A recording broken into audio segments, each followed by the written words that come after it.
ये जमा झूठी पार्टी वाले झूठे लोग हैं, इनकी बातों में कोई दम नहीं है। आज इनकी तो पोजीशन ये है कि ये अपना, वो कहते हैं ना, कहीं भी अपनी इज्जत बचा नहीं सकते, कहीं हर जगह इनकी जमानत जब्त होने वाली है। तो 20 से 25 सीटों का हम लोग आकलन कर पा रहे हैं और आगे सरकार बनने का है तो चौधरी अभय सिंह चौटाला जी 100% जो कि उन्हीं का तकिया कलाम है, 100% हरियाणा के मुख्यमंत्री बनने वाले हैं। और रही बात जो ये इनके भाई साहब हैं दिग्विजय जी, ये तो बनाए ही, मतलब इनको चुनाव में उतारा ये हरवाने के लिए जाता है। इनके पे तो एक छाप लग जाए कि इन्होंने ना तो कभी जीत का मुंह देखा और ना ही आगे देख सकते हैं। रही बात जेजेपी के तो खाते खुलने के कोई चांस नजर आई नहीं रही। आप आम आदमी पार्टी है तो केजरीवाल जी खुद ही उस चीज़ के लिए आश्वस्त नहीं है कि हम क्या कर पाएंगे, वो शायद उस चीज़ के लिए फिलहाल सीरियस नहीं है। जैसे जयप्रकाश जी ने अभी महिलाओं पर टिप्पणी की, तो वो आदमी की खुद की सोच है। अब उनके परिवार में हो सकता है महिलाओं को इसी दृष्टि से देखा जाता होगा। रही बात नैना चौटाला जी ने अनूप धानक जी को जो बोला है, उनके लिए जो टिप्पणी के बहुत ही गलत जो शब्द उन्होंने नाग इस तरह का कोई शब्द यूज़ किया, तो वो बहुत गलत है। इससे आपका पता लगता है कि आपकी मानसिकता क्या है, आपकी परवरिश कैसी है, आपके संस्कार कैसे हैं। तो इन चीज़ों को ज़्यादा सोचने की ज़रूरत नहीं। ये एक बार आप सुनिए, एक कान से सुनिए और शायद उसी से वापस बाहर फेंक दीजिए, क्योंकि इन लोगों की सिर्फ ये इनके संस्कार, इनकी सोच, मतलब कहते हैं ना, अकेली पढ़ाई ही ज़रूरी नहीं है। आपके संस्कार आपके व्यक्तित्व को झलकाते हैं, आपका बोलचाल है वो आपके व्यक्तित्व को झलकाता है। तो दोस्तों नमस्कार, प्रथम गूंज देख रहे हैं आप। मैं हूं आपका दोस्त त्रिदेव और इस वक्त भिवानी में मौजूद हूं। मेरी बगल में जो आप शख्सियत देख रहे हैं इनेलो की नेत्री हैं और आजकल प्रदेश सचिव हैं महिला विंग की। तो जानने की कोशिश करते हैं कि चुनाव का रिस्पॉन्स है, कैसा मिल रहा है। लगातार ये एक्टिव हैं, चुनाव प्रचार के लिए जा रही हैं। जानने की कोशिश करते हैं कि इनेलो को ये कहाँ देख रही हैं, कितनी सीटें आ रही हैं, क्या कुछ रहने वाला है। नमस्कार जी। नमस्कार त्रिदेव जी, कैसे हैं आप? बिल्कुल बढ़िया, आप बताएं कैसे हैं? मैं अच्छी हूँ। सबसे पहले तो मैं आपके चैनल के माध्यम से सभी को नमस्कार करती हूँ और आपका बहुत बहुत धन्यवाद करती हूँ जो आप यहाँ पे हमारा इंटरव्यू लेने के लिए बहुत बहुत धन्यवाद। इंदु जी, जब भी भिवानी की बात होती है, भिवानी की खासकर महिला नेत्री जो हैं, उनमें आपका नाम टॉप पे लिया जाता है। तो एक महिला होने के नाते कितना आप राजनीति में आज कितना सुधार देख रही हैं कि महिलाओं की जगह वास्तव में वो है जो मिलनी चाहिए थी पॉलिटिक्स में?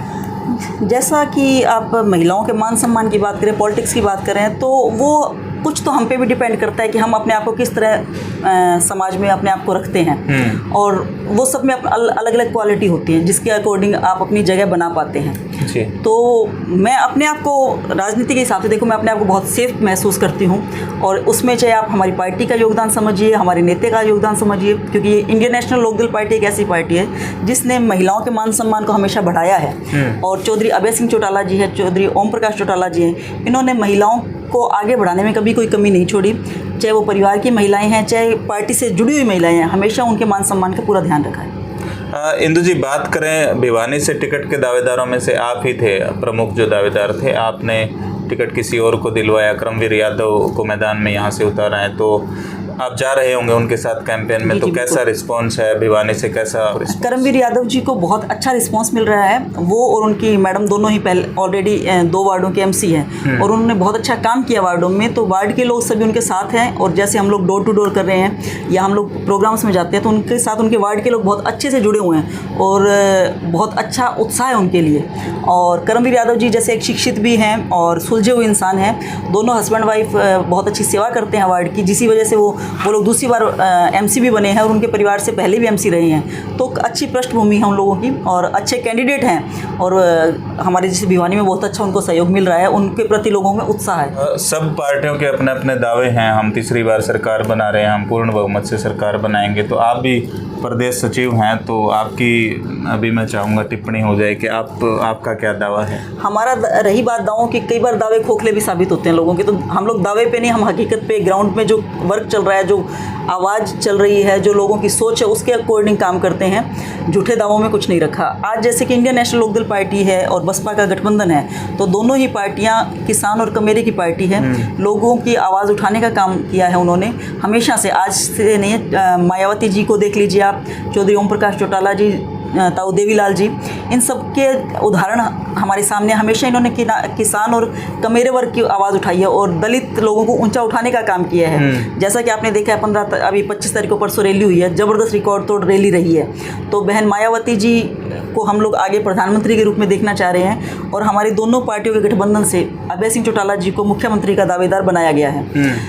रही बात कि हम लोग क्या दावा और हमारी क्या सोच है, जैसा कि हरियाणा की इलेक्शन की बात है, तो जहाँ तक हम लोग क्लियर देख पा रहे हैं तो 20 से 25 सीटों का हम लोग आंकलन कर पा रहे हैं और आगे सरकार बनने का है तो चौधरी अभय सिंह चौटाला जी 100% जो कि उन्हीं का तकिया कलाम है, 100% हरियाणा के मुख्यमंत्री बनने वाले हैं। अच्छा, आपकी ही जो सहयोगी पार्टी रही अजय चौटाला की अगर बात करूं तो दिग्विजय चौटाला हों या फिर दुष्यंत चौटाला हों, वो तो ये कहते हैं कि बुआ भतीजे का ये जो गठबंधन है ये पहले भी नहीं चला था, आप भी कुछ नहीं होने। देखो, ये जमा झूठी पार्टी वाले झूठे लोग हैं, इनकी बातों में कोई दम नहीं है। आज इनकी तो पोजीशन ये है कि ये अपना, वो कहते हैं ना, कहीं भी अपनी इज्जत बचा नहीं सकते, कहीं हर जगह इनकी जमानत जब्त होने वाली है, चाहे वो डिप्टी सीएम की बात कीजिए। और रही बात जो ये इनके भाई साहब हैं दिग्विजय जी, ये तो बनाए ही, मतलब इनको चुनाव में उतारा ये हरवाने के लिए जाता है। इनके पे तो एक छाप लग जाए कि इन्होंने ना तो कभी जीत का मुंह देखा और ना ही आगे देख सकते हैं। अच्छा, घोषणाओं की बात करें तो घोषणाएं बहुत ज़्यादा हैं। आपकी पार्टी की तरफ से क्या घोषणाएं हैं, मेन जो काम आप करने वाले हैं? घोषणाओं में सबसे पहले तो महिलाओं के मान सम्मान की रखी गई है।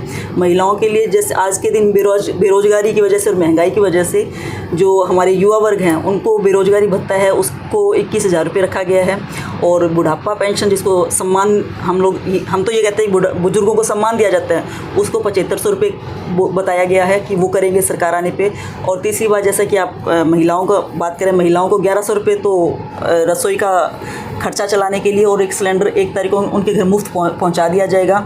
और एक महिलाओं के लिए जो कि आपने देखा है कि हिंदू संस्कृति को बढ़ावा देने के लिए हर गांव में सत्संग का बहुत ज़्यादा प्रचलन है। तो इंडियन नेशनल लोकदल पार्टी और बसपा पार्टी की सरकार आती है तो हर गाँव में एक सत्संग भवन जरूर बनाया जाएगा। तो इस तरह की बहुत अच्छी अच्छी व्यवहारिक घोषणाएँ हैं, धरातल से जुड़ी हुई घोषणाएँ हैं, मतलब ऊंची फेंकने वाली बातें नहीं है कि हम ये कर देंगे। और वो चीज़ें आज तक देखा होगा जो पिछली सरकार जा रही है उनकी घोषणाएं आज तक धरी की धरी रह गई हैं, तो ऐसी कोई बात नहीं है।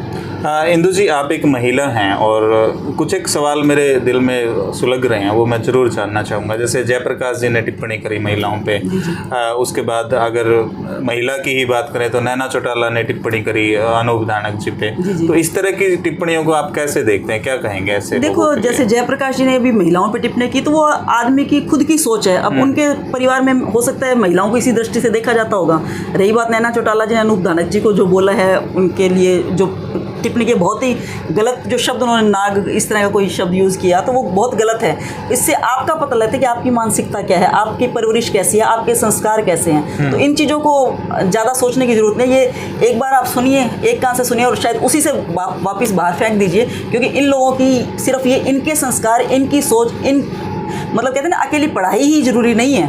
आपके संस्कार आपके व्यक्तित्व को झलकाते हैं, आपका बोलचाल है वो आपके व्यक्तित्व को झलकाता है। तो इनकी सोच है, इनके संस्कार, इनको क्या शिक्षा मिली है, वो इन्हीं की भाषा है जो स्टेज पे बोल रहे हैं। और इनको ज़्यादा सोचने की ज़रूरत नहीं है, हम लोग इसके बारे में ज़्यादा सोचें इतनी ज़रूरत नहीं है। अच्छा, INLD और बसपा जो गठबंधन है उसकी सीटें जितनी भी आती हैं और मान लो ज़रूरत पड़ती है सरकार बनाने के लिए बीजेपी को भी और कांग्रेस को भी, तो सॉफ्ट कॉर्नर किसके लिए है आपका?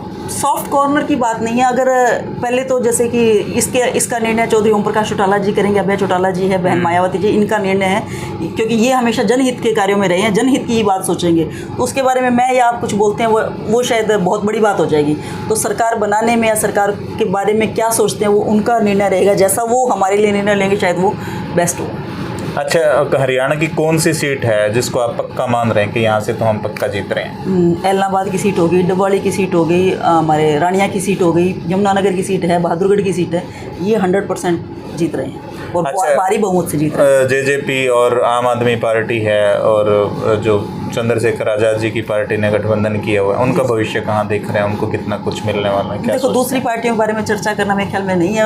अगले अपने कर्म कर रहे हैं, हम लोग अपना कर्म कर रहे हैं। और रही बात जेजेपी के तो खाते खुलने के कोई चांस नज़र आई नहीं रही। आप आम आदमी पार्टी है तो केजरीवाल जी खुद ही उस चीज़ के लिए आश्वस्त नहीं है कि हम क्या कर पाएंगे, वो शायद उस चीज़ के लिए फ़िलहाल सीरियस नहीं है।